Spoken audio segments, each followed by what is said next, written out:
ñu ngi leen di nuyu di leen jaajëfal yéen ñi suivre chaîne bi di Xalaat TV ñu leen di dalalaat ci seen jàngatu bés bi.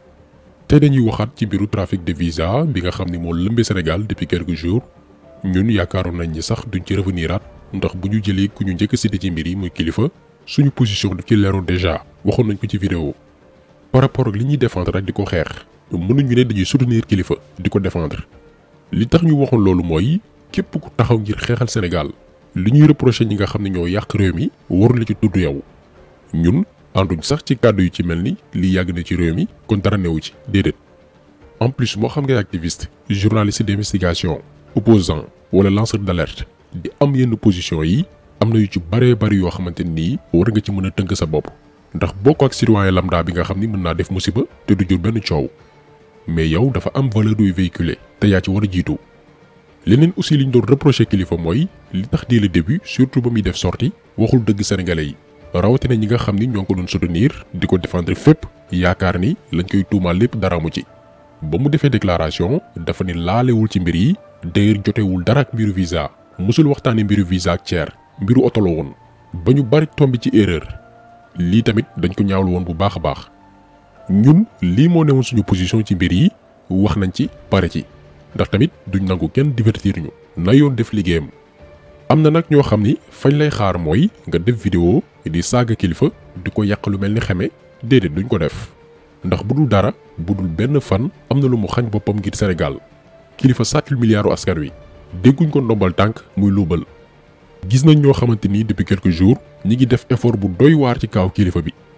mais effort yooyu noonu buñ ko defoon ci dossier Mamour Diallo Cheikh Oumar Anne Aliou Sall Bougazelli Mame Mbaye Niang Mansour Faye Pape Gorgui Ndong ak Thérèse Faye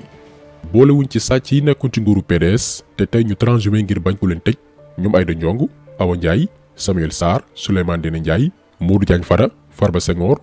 ñii ñu leen limal nii yëpp ak ñeneen ñoo xamante nii xajul ci benn vidéo groupe bii ay junni milliards Sénégal la ñu lubal toog ci diggante l'an 2000 ak 2021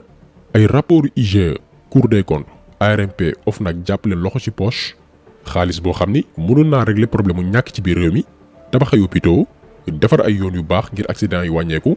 mais dafa mel ni intéressé wul kenn intéressé wul procureur intéressé wul yoonu Sénégal alors que alalu réew mi moo nekk en jeu. mais bu fekkee ne ay activiste la ñoo xam ne dañoo teg bët nguur ñoo xam ne weddi wuñ ne am na lu ñu def yoonu Sénégal sawar na lool ngir jublu seeni mbir place leen garde à vue ngir ñu àtte leen d'accord na yoon def liggéeyam mais li tax ñu dellu si waat si mooy mbir yi dafa jël beneen tournure.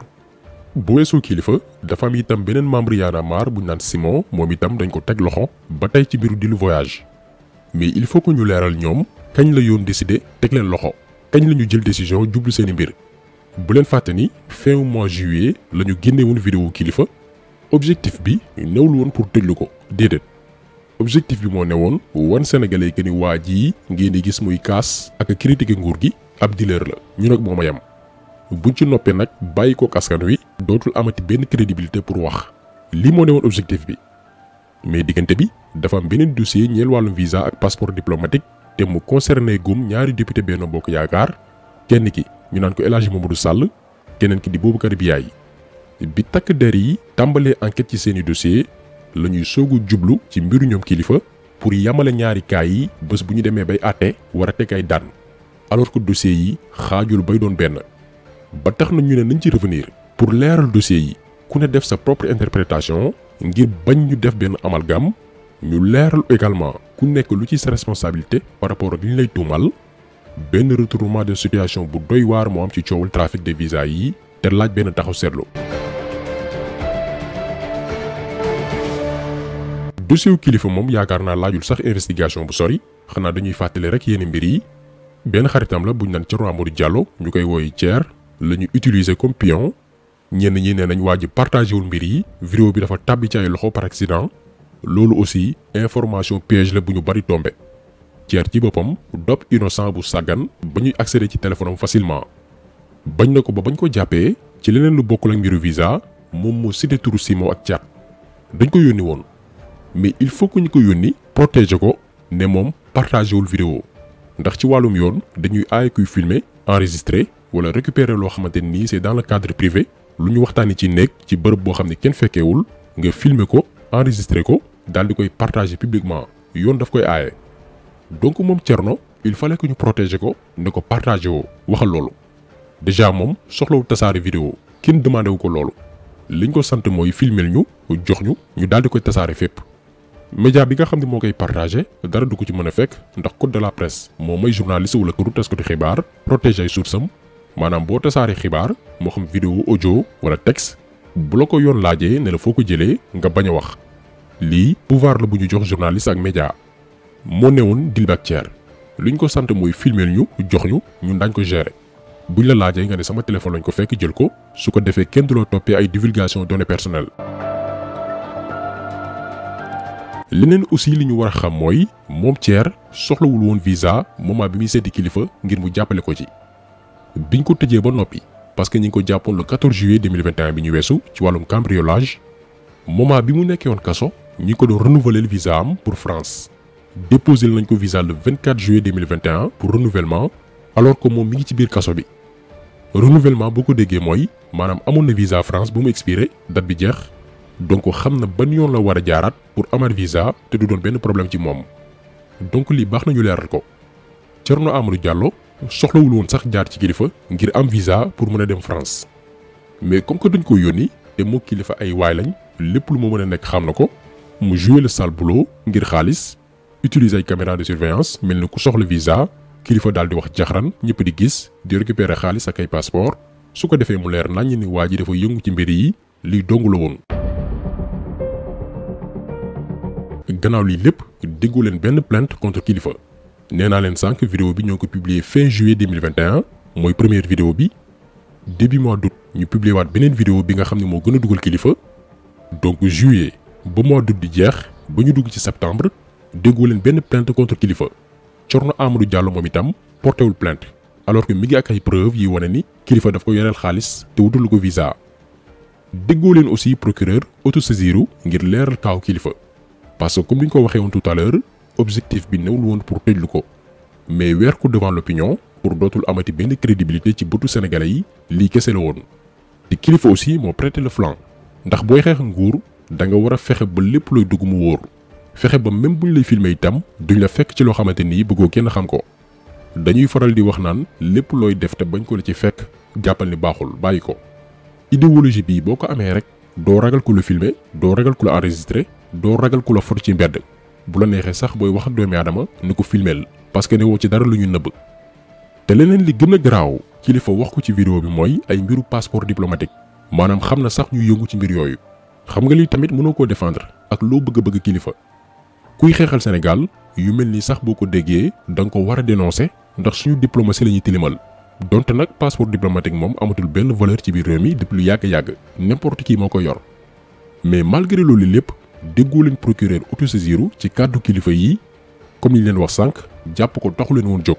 nañ ko rek weer bàyyi kook sénégalais yi dootul waxati ci mbooloo. donc gannaaw kaaw kilifa déggoo leen enquête déggoo leen procédure pénale déggoo leen procès fin juillet ba septembre ñu tàmbali sax fàtte ay mbiram déggatoo sax turu kilifa ci lañ nag jàpp benn waay bu naan El Hadj Diadji Condé moom dafa yëngu ci wàllum trafic de visa ak passeport diplomatique.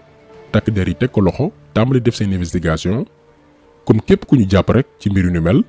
ñu daal di koy laaj mais yow lan moo tax lijjanti visa yi yomb ci sa côté naka ngay lijjantee visa ak passeport diplomatique yi ak ni mu jafee parce que moom da doon lijjanti ay voyage pour France Italie Allemagne Portugal ak yeneen réew ñu koy fay xaalis bu bëree bëri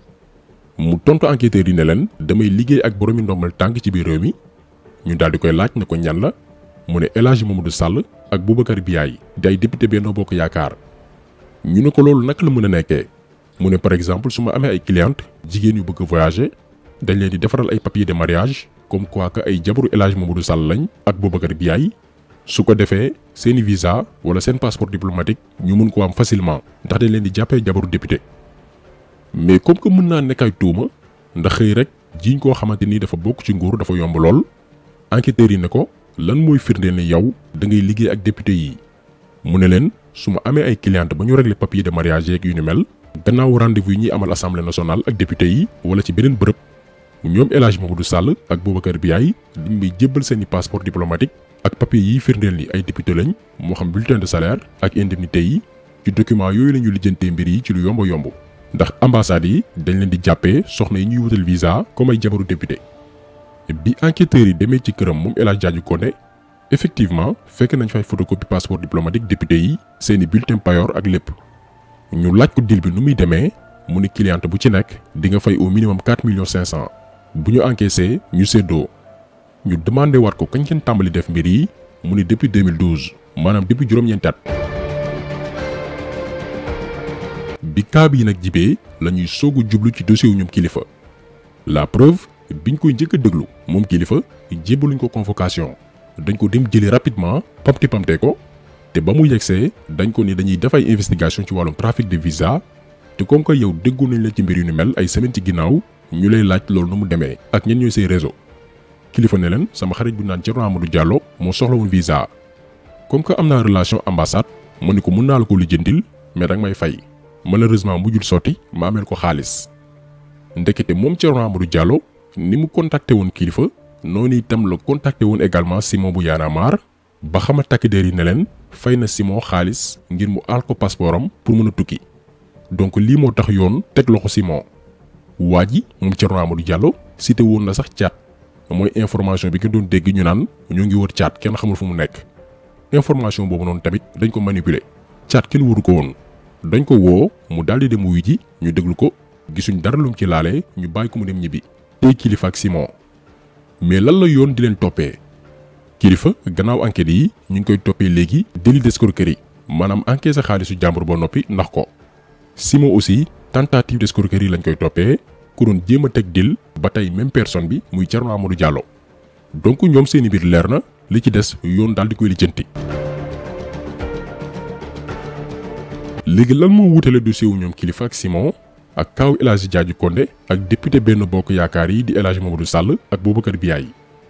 ñoom ci seen relation Simon ak Kilifeu lañ doon jéem a joué ngir Thierno Amadou Diallo mën a tukki en contrepartie waa ji fay leen ndekete waa ji moom sax soxlawul woon visa dañ ko yónni woon rek pour mission te réussir nañ ko. groupe ñoom El Hadj Diadji Condé bi nag ab réseau bu ñu organiser la benn yàgg nañ ko def depuis 2012. ñaar ay instruments wu état la ñuy jëfandikoo muy ay passeport diplomatique ngir def seeni mbir ñetteel bi ñi mu concerné duñu n'importe qui ndawal réew mi lañ leen di woowee ñoo xam ni drapeau Sénégal lañ leen di tabal ñu koy représenté fépp ci àdduna bi institution la ñuy incarné muy député assemblée nationale. ñeenteel bi mooy suñu yoon dafay aay kuy falsifier ay documents administratifs ñoom ñuy defar ay papiers de mariage yoo xam ni benn imam xutbawu ko tëgg ci ay kayit sëy yoo xam ni alxayri jibul. lii moo wutale ñaari dossiers yi kon bu ñu def amal gàmm ngir bëgg a boole même àtte Kilifeu ak Simon di ko yemaleeg ñoom Diadji Condé Mamadou Sall ak Boubacar Biaye ñii enquêteurs yi nee nañ escroquerie lañ def nañ leen daal la yemook li leen tuumaal ñële faux et usage de faux lañ def trafic de visa falsification de documents administratifs ba noppi salfaañu suñu institution. boobu ba tey nag levé gu ñu seen malaanu kiiraay jébbaleen yoon ñoo ngi traîner ci réew mi comme ni mu leen neexee. accéléré wuñ dossier bi comme niñ ko doon def ak ay opposants yoo xamante ni dañ leen tuumaaloon te même bu ñu xëyoon suba sax seetal leen ba ñu set wecc du bett kenn